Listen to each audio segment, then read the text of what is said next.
உயிர்த்தெழுந்த இயேசு கிறிஸ்துவின் வல்லமை ஊழியங்கள் வழங்கும் வசனப் பெட்டகம். இயேசுவே கர்த்தர். இயேசுவையே தேவன் ஆண்டவரும் கிறிஸ்துவுமாக்கினார்.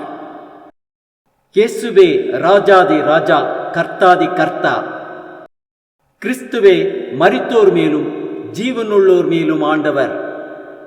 கிறிஸ்துவே போதகரும் ஆண்டவருமாயிருக்கிறார். வசனப் பெட்டகத்தின் இன்றைய தின கருப்பொருள் செவி கொடுத்தல். ஆதலால் விசுவாசம் கேள்வியினாலே வரும், கேள்வி தேவனுடைய வசனத்தினாலே வரும். செவி கொடுத்தலை குறித்ததான வேத வசனங்களை பார்க்கலாம். சங்கீதம் 34:6 வாசிக்கிறோம், இந்த ஏழை கூப்பிட்டான், கர்த்தர் கேட்டு அவனை அவன் இடுக்கண்களுக்கெல்லாம் நீங்களாக்கி ரட்சித்தார். சங்கீதம் 18:6 வாசிக்கிறோம், எனக்கு உண்டான நெருக்கத்திலே கர்த்தரை நோக்கி கூப்பிட்டு என் தேவனை நோக்கி அபயமிட்டேன். தமது ஆலயத்திலிருந்து என் சத்தத்தை கேட்டார். என் கூப்பிடுதல் அவர் சன்னதியில் போய் அவர் செவிகளில் ஏறிற்று.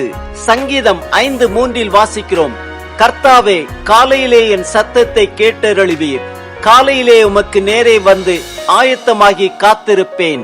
சங்கீதம் 34:15 வாசிக்கிறோம், கர்த்தருடைய கண்கள் நீதிமான்கள் மேல் நோக்கமாயிருக்கிறது, அவருடைய செவிகள் அவர்கள் கூப்பிடுதலுக்கு திறந்திருக்கிறது.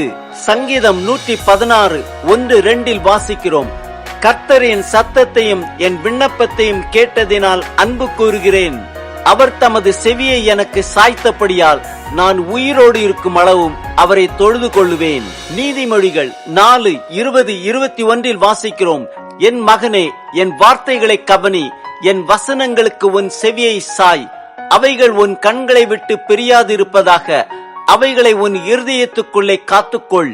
யாத்திரையாகமம் 15:26 வாசிக்கிறோம், நீ உன் தேவனாகிய கர்த்தரின் சத்தத்தை கவனமாய் கேட்டு அவர் பார்வைக்கு செம்மையானவைகளை செய்து அவர் கட்டளைகளுக்கு செவி கொடுத்து அவருடைய நியமங்கள் யாவையும் கைக்கொண்டால், நான் எகிப்தியருக்கு வரப்பண்ணின வியாதிகளில் ஒன்றையும் உனக்கு வரப்பண்ணேன், நானே உன் பரிகாரியாகிய கர்த்தர் என்றார்.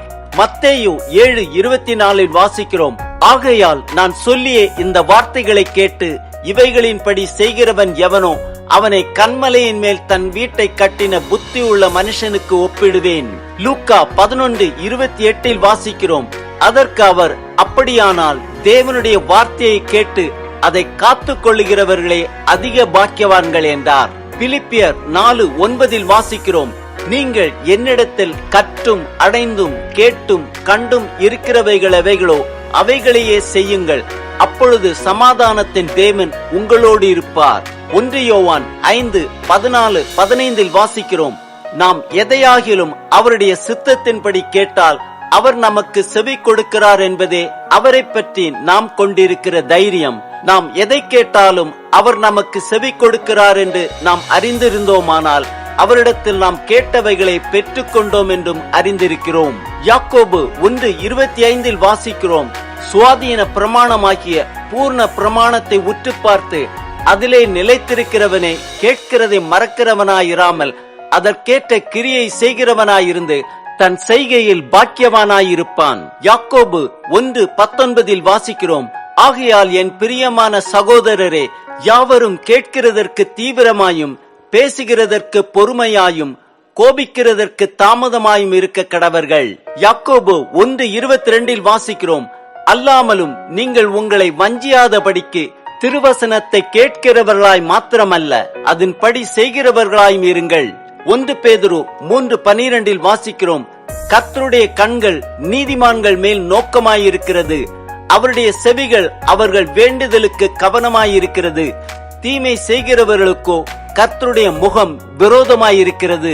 வெளிப்படுத்தின விசேஷம் 3:20 வாசிக்கிறோம், இதோ வாசற்படியிலே நின்று தட்டுகிறேன், ஒருவன் என் சத்தத்தை கேட்டு கதவை திறந்தால் அவனிடத்தில் நான் பிரவேசித்து அவனோடே போஜனம் பண்ணுவேன், அவனும் என்னோடே போஜனம் பண்ணுவான். ஆம், தேவனுடைய வசனங்களை கேட்பதினால் விசுவாசம் பெருகுகிறது. அவைகள் நம் கண்களை விட்டு பிரியாதிருப்பதாக அவைகளை நம் இருதயத்துக்குள்ளே காத்துக்கொள்வோம், அப்பொழுது நாம் பாக்கியவான்களாயிருப்போம். கர்த்தருடைய கண்கள் நீதிமான்கள் மேல் நோக்கமாயிருக்கிறது, அவருடைய செவிகள் நம் வேண்டுதலுக்கு கவனமாயிருக்கிறது. தேவனுடைய சித்தத்தின்படி கேட்டு ஆசீர்வாதங்களை பெற்றுக்கொள்வோம்.